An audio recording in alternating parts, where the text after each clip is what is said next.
ရကြောင့်ရာပြောပြပေးတာ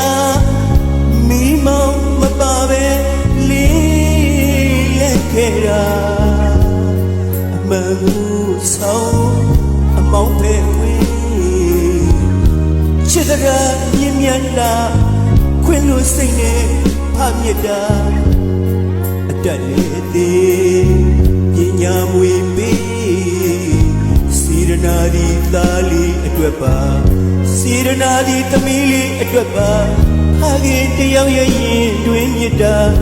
ဤအိမ်လေးကအဖေနဲ့ရာ